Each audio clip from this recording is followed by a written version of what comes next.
Hello everyone, সবাই কেমন আছে? আশা করি খুব ভালো। আমিও খুব ভালো আছি। চলে এসেছি আবার একটা ছোট্ট মিনি ব্লগ নিয়ে। তো আজকে বেরিয়ে হচ্ছে আমার এটুকু নিয়ে বেরিয়ে পড়েছি। তো চলো দেখা হচ্ছে তোমাদের সাথে। তারপরে আমি গাড়িটা নিয়ে বেরিয়ে পড়েছি। আর এটা আমার গাড়ি না, যারা ভাবো আমার গাড়ি, অবশ্যই আমার গাড়ি না, এটা আমার বাবার গাড়ি। তো আমি নিচে ওদের বাড়িটা না আমি ঠিকঠাক জানতাম না, তাই জন্য একটু ফোন টোন করে করে যাচ্ছিলাম। দেখো,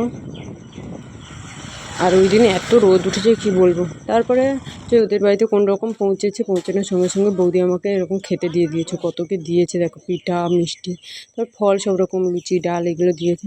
তারপরে ওখান থেকে এগুলো খাওয়ার দেওয়া শেষ করে তারপরে দুপুরের মেনুতে চলে এসেছি। দেখো দুপুরে মেনু ছিল স্যালাড, ডাল, আলু ভাজা, তারপরে হচ্ছে মুড়ি ঘন্ট, ওইদিকে ছিল হচ্ছে কি মাছ, তারপরে মাংস চলে এসেছে।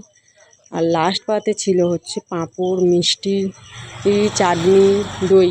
তো আমি মিষ্টিটা তো খাইনি, আমি মিষ্টিটা অন্য পাশে একজন বসেছিল, একটা কাকিমা, ওনাকে দিয়ে দিয়েছে। আর এদিকে দেখো সবাই খাচ্ছিলাম, আমরা তাড়াতাড়ি খেয়ে উঠে পড়েছিলাম। তো আজকের এই পর্যন্ত গাইজ, ভালো লাগলে লাইক, কমেন্ট, শেয়ার এবং চ্যানেলটি সাবস্ক্রাইব করে পাশে থেকো। Love you all, tata.